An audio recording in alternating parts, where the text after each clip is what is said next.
আসসালামু আলাইকুম বন্ধুরা, আজকে আমরা বানাবো হচ্ছে তেঁতুলের লাড্ডু আচার। এখানে 2.5 কেজির মতন তেঁতুল আছে। তেঁতুলগুলোকে এবার ধুয়ে নেব। তেঁতুলগুলোকে আগে ধুয়ে নেব ভালো করে।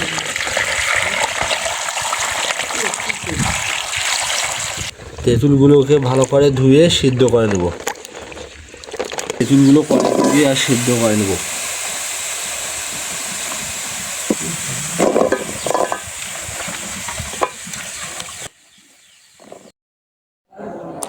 তেঁতুলগুলো সিদ্ধ হয়ে গেছে, এবার আমি তুলে নেব।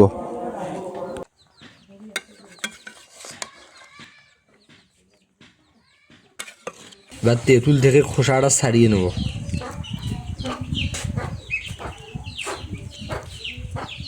তেঁতুলগুলো খোসা সরানো হয়ে গেছে, এবার সাইডে রেখে দিয়ে মশলা তৈরি করব। এখানে আমি আচারে মশলার জন্য নিয়েছি 2 চামচ ধনিয়া, 5 ফোড়ন নিয়েছি 2 চামচ, মিষ্টি জিরা নিয়েছি 1 চামচ, 1 চামচ হচ্ছে এলাচ, 3টে শুকমরিচ, তেজপাতা আর লম্বা জিরা নিয়েছি 2 চামচ। এগুলো এখন হালকা আছে টেলে নিতে হবে। কড়াই গরম হয়ে গেছে বা হালকা আছে, এগুলোকে টেলে নিতে হবে।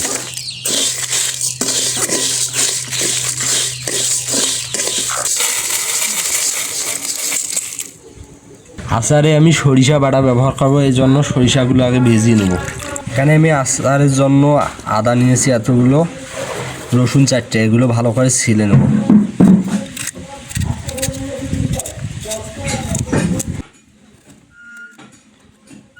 এদিকে মশলাগুলো আমার ঠান্ডা হয়ে গেছে, আদা রসুনগুলো ছিলানো হয়ে গেছে, সরিষা ভেজে গেছে। এখন মশলাগুলো আমি গুঁড়ো করে নেব আর ওগুলো পেস্ট করে নেব। মশলাগুলো আমার রেডি হয়েছে, এবার সরাসরি রান্নায় চলে যাব। কড়াই গরম হয়ে গেছে, এবার 1 বাটি সরিষার তেল দিয়ে দেবো, খাঁটি সরিষার তেল।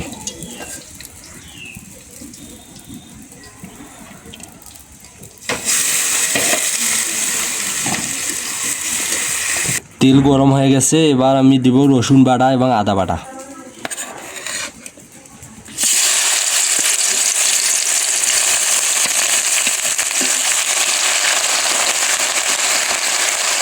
আদা এবং রসুন বাটাগুলো হালকা ব্রাউন কালার চলে এসেছে, এবার আমি এর সাথে অ্যাড করে দেবো সরিষা বাটা।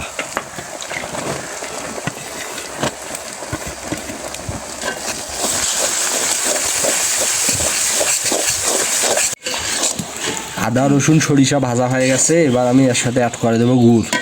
এখানে আমি 2 কেজি প্লাস তেঁতুলের জন্য গুড় নিয়েছি 750 গ্রাম। গুড়গুলোকে দিয়ে দেবো।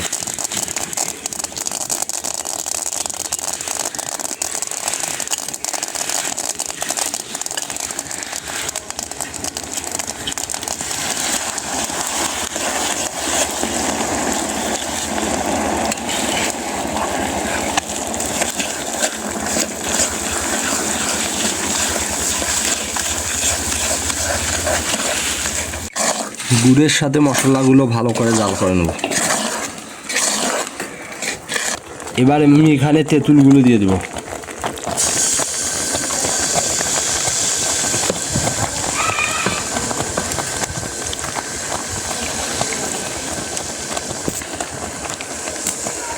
তেঁতুলগুলো দিয়ে খানিকক্ষণ জাল করে নিয়েছি, এবার আমি এর মধ্যে দিব 3 চামচ শুকমরিচের গুঁড়ো,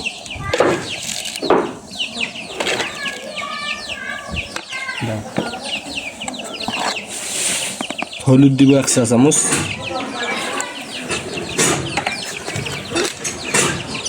লবণ দিব 2 চামচ। এবার আমি যে মশলাটা গুঁড়ো করে রেখেছি অর্ধেকটা দিয়ে দেবো, বাকি অর্ধেকটা আমি দিব নামানোর সময়। এবার ভালো করে মিক্স করে নেব। এই পর্যায়ে মিডিয়াম হিটে জাল করতে হবে আর অনবরত নাড়তে হবে। আচারগুলো অনেকক্ষণ ধরে জাল করানো হয়ে গেছে, এবার বাকি যে অর্ধেক মশলাটা রেখে দিয়েছিলাম এটা এর সাথে দিয়ে দেবো।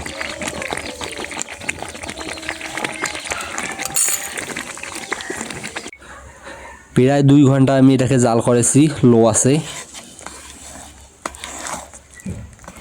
যেহেতু আমি এটা লাড্ডু আচার বানাবো, সেহেতু আমাকে ততক্ষণ পর্যন্ত জাল করতে হবে যতক্ষণ না প্যান থেকে উঠে আসছে আচারটা। আমার আচারটা এখন রেডি হয়ে গেছে, এবার একটা বাড়িতে তুলে নেব।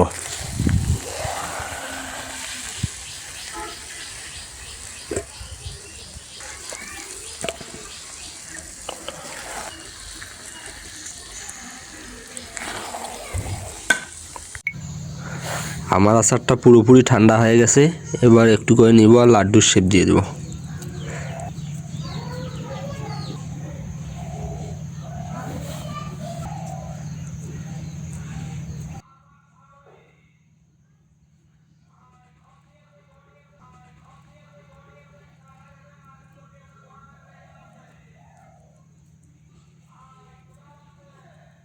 এক এক করে আমি সবগুলো লাড্ডুর শেপ দিয়ে দেবো এভাবে।